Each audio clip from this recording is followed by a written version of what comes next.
राधे राधे दोस्तों। आज हम आपको सुनाएंगे दो भाइयों की कहानी।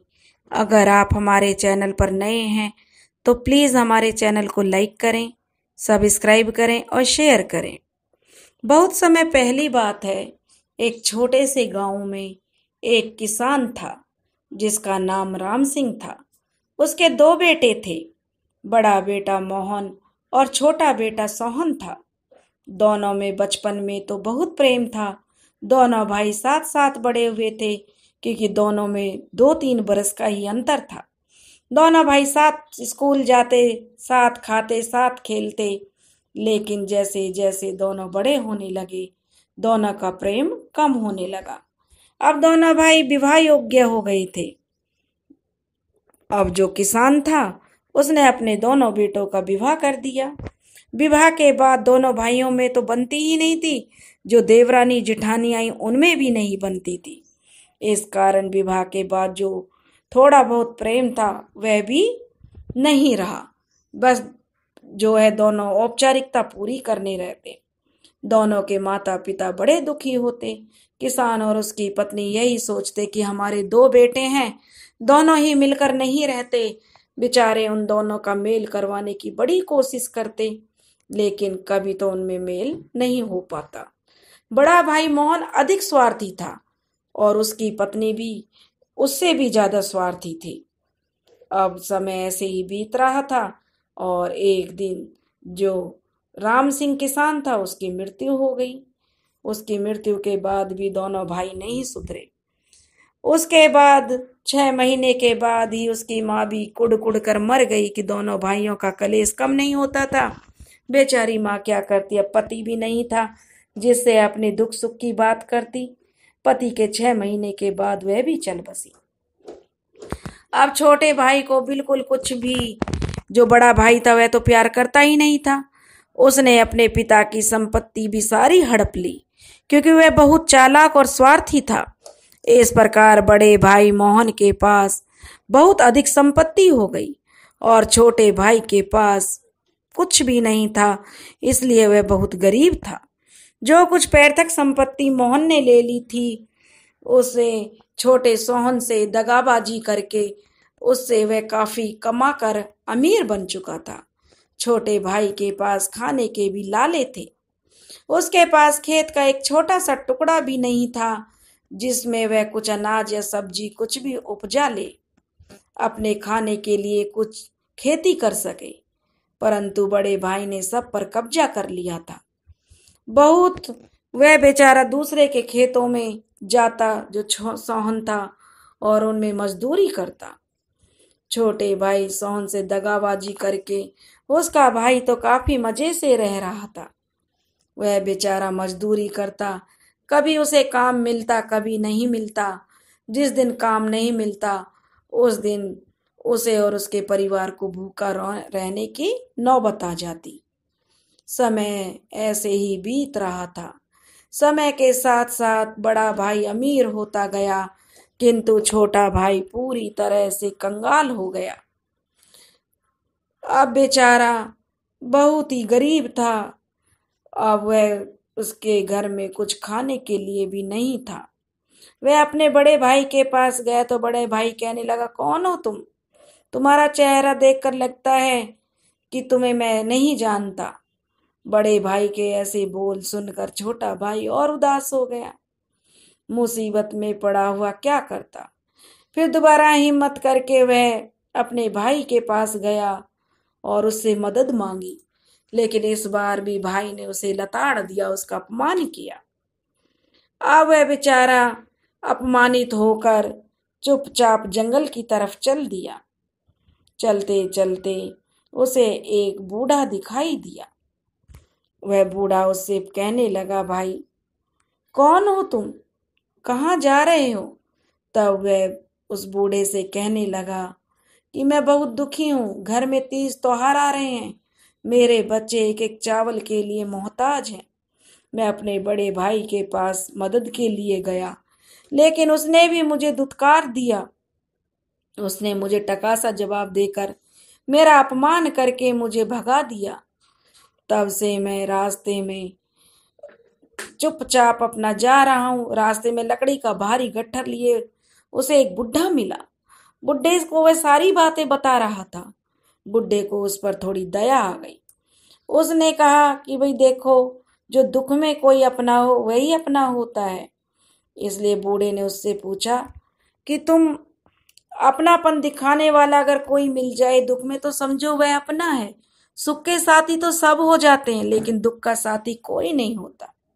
अब बेचारे का सब्र का बांध टूट गया। बूढ़े की प्यार भरी बातें सुनकर सोहन की आंखों में आंसू बहने लगे। उसने रोते रोते अपनी सारी व्यथा बूढ़े को सुना दी। बूढ़े ने उससे कहा कि धीरज रखो, सदा समय सबका एक जैसा नहीं रहता, सबका समय बदलता है, तुम्हारा भी बदलेगा। तुम मेरा एक काम कर दो, यह लकड़ी का गट्ठर मेरे घर तक पहुंचा दो। मैं तुम्हें एक ऐसी अद्भुत चीज दूंगा जिसकी मदद से तुम माला माल हो जाओगे।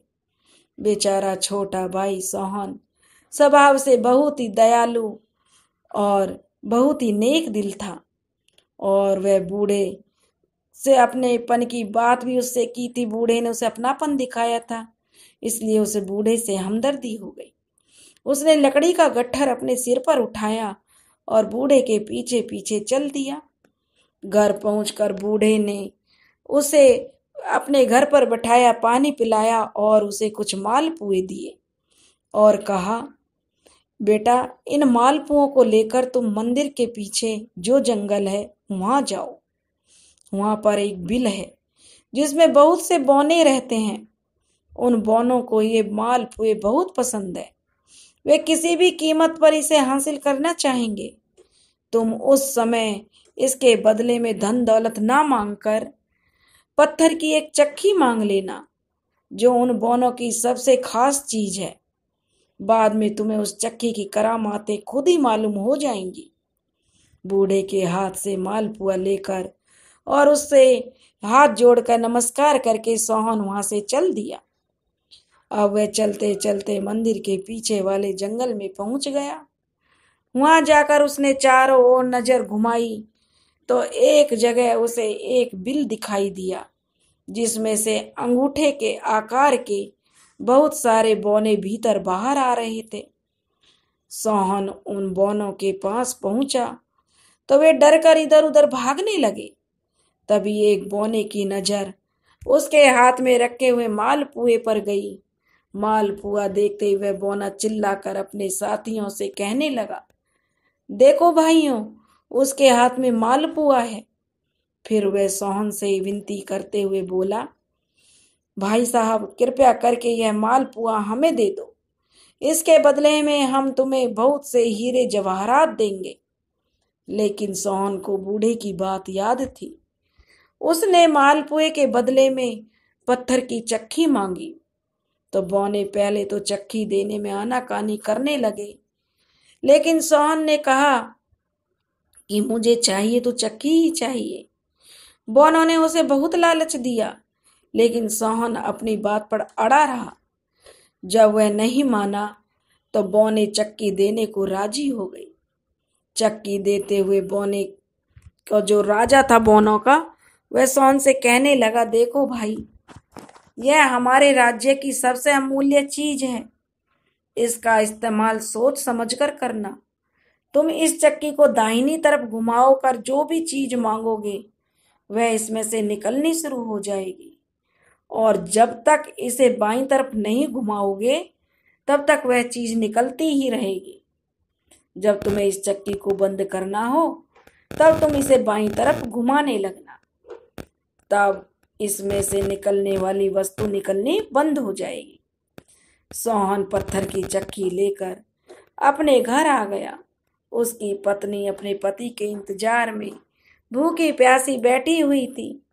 पति को खाली हाथ देकर बड़ी निराश हुई और कहा कि कुछ नहीं लाए, बच्चे भी भूख से सो गए। पर सोहन ने उससे कहा कि जल्दी से फर्श पर चटाई फैलाओ। चटाई पर चक्की रखकर सोहन ने उसे दाहिनी तरफ घुमाकर कहा कि हे चक्की, चावल निकालो। बस इतना कहना था कि चक्की से कुछ ही देर में चावलों के ढेर निकल पड़े। फिर उसने उस चक्की को बाईं तरफ चलाकर उस चक्की को बंद कर दिया तो चावलों के ढेर निकलना बंद हो गए। इस प्रकार उसने एक एक करके अपनी सारी जरूरत की चीजें कुछ ही देर में चक्की घुमाकर प्राप्त कर ली। जब पति पत्नी दोनों अपने बच्चों को खिलाकर स्वयं भी खा पी चुके, तब उन्हें ध्यान आया कि अब हम गरीबों की तरह क्यों रहें। जब यह चक्की से कुछ भी प्राप्त हम कर सकते हैं तो क्यों ना हम चक्की से प्राप्त कर लें। उन्होंने चक्की को घुमा घुमा कर ढेर सारी धन दौलत निकाल ली और अगले दिन अपने लिए एक आलीशान महल बनाना शुरू कर दिया। अब जो आलीशान महल और शान शौकत की ढेरों सारी चीजें उन्होंने मंगा ली। अब उनकी गरीबी दूर हो चुकी थी। अब वे बहुत रईस और धनी सेठ बन चुके थे। इतनी जल्दी बहुत शान से अपने पूरे परिवार के साथ ऐश्वर्यशाली जीवन बिताते हुए सोहन बहुत खुश था। अब जब उसके भाई को यह बात पता चली कि छोटे भाई सोहन के पास अचानक इतनी धन संपदा कहाँ से आ गई है, तो वह इसका रहस्य जानने के लिए बड़ा उतावला हो गया। कि पहले तो उसके पास खाने के लिए एक दाना भी नहीं था और अब उसके पास इतना धन कहाँ से आ गया, जो कि वह इतना बड़ा रईस सेठ बन गया है। आखिर कौन सा खजाना उसके हाथ लग गया कि उसका आलीशान महल भी बन गया और वह इतना ज्यादा अमीर बन गया है। भाई मोहन तो आश्चर्यचकित था और बहुत ही उसे जलन हो रही थी कि इसका रहस्य तो पता करना पड़ेगा कि मेरे भाई के पास यह अकूत संपदा कहाँ से आई है। इसने ऐसा कौन सा हाथ मार लिया, इसे कहाँ से इतनी धन माया मिल गई है जो कि वह रातों रात अमीर सेठ बन गया। भाई जो है, अब इसका रहस्य तो मुझे पता न लगाना ही पड़ेगा। अब रात के अंधेरे में मोहन अपने छोटे भाई सोहन के घर आकर उसके घर में छिपकर बैठ गया। उसने देखा कि छोटा भाई एक चक्की को घुमा घुमा कर दौलत के ढेर पर ढेर लगाता जा रहा है। उस रात वह चुपके से दबे पांव चला आया, किंतु उसके मन में निश्चय कर लिया कि अब वह इस चक्की को किसी भी तरह हासिल करके रहेगा। अब मोहन चक्की प्राप्त करने के लिए नई नई योजनाएं बनाने लगा और अवसर की तलाश में रहने लगा। उसे यह अवसर भी शीघ्र ही मिल गया। एक दिन छोटा भाई अपनी पत्नी के साथ कुछ देर के लिए घर से बाहर गया हुआ था। तभी वह उनके घर में कूद पड़ा और चक्की को चुरा लाया। चक्की लेकर वह सीधा समुद्र के किनारे बंधी अपनी नाव पर पहुंचा। उसे खोलकर समुद्र में चल दिया। दरअसल वह समुद्र में इसलिए जा रहा था कि उसने सोचा कि किसी सुनसान टापू पर जाकर इस चक्की को चलाऊंगा, क्योंकि वह नहीं चाहता था कि चक्की का भेद किसी दूसरे को मालूम हो। किंतु इससे पहले कि वह ऐसे टापू पर पहुंचता, उसने खोलकर समुद्र में जो है चक्की को चला दिया। दरअसल वह जो नाव पर बैठकर चक्की को चलाने लगा, उसे बहुत तेज भूख लगने लगी थी। खाने के लिए वह रोटी तो ले गया था, किंतु जल्दी जल्दी में सब्जी ले जाना भूल गया, नमक ले जाना भूल गया। नमक लेने के लिए वह घर जाने की बजाय उसने चक्की से नमक लेने की सोची कि रोटी जो नमक से लगाकर खा लूंगा, अगर घर लेने जाऊंगा तो बहुत टाइम लग जाएगा। मेरे पास तो यह अनोखी चक्की है, जादुई चक्की है, क्यों ना मैं इससे घुमाकर नमक निकाल लूं। और जैसे ही उसने कहा कि चल चक्की नमक निकाल, तुरंत ही चक्की ने नमक के ढेर पर ढेर लगाने शुरू कर दिए। अब उस बेचारे को तो यह तो पता था कि चक्की से चीजें निकालना किस तरह से है, किंतु उसे यह नहीं मालूम था कि बंद कैसे किया जाता है। हुआ यह कि चक्की ने एक बार जो कहा नमक निकालो, तो तुरंत चक्की से नमक के ढेर निकलना शुरू हो गए। अब उस बेचारे को तो अब बंद करना आ नहीं रहा था, नमक निकलना शुरू हुआ तो निकलता ही गया, निकलता ही गया। अब नमक के भार से जो नाव थी वह सहन नहीं कर पा रही थी, वह डूबने लगी और आखिरकार नाव डूब गई और उसी के साथ डूब गया बड़ा भाई और वह चक्की भी। इस प्रकार एक लालची व्यक्ति जो कि लालच में अंधा होकर उसने अपनी जीवन लीला का अंत कर लिया। और समुद्र क्योंकि खारा होता है, नमक तो जो समुद्र में ही जा मिला। दोस्तों, इसलिए लालच करना बुरी बात है। दूसरे का हक कभी नहीं मारना चाहिए। परमात्मा सब देखता है। जो लोग कुछ समय के लिए खुश रह लेते हैं कि हमने उसका हक मार लिया, लेकिन ये नहीं सोचते कि परमात्मा की लाठी आवाज नहीं करती, जब पड़ती है तो सब का सब धरा रह जाता है। इसलिए दोस्तों, अगर आपको हमारी कहानी पसंद आई हो तो प्लीज़ हमारी कहानी को लाइक करें, सब्सक्राइब करें और शेयर करें। राधे राधे।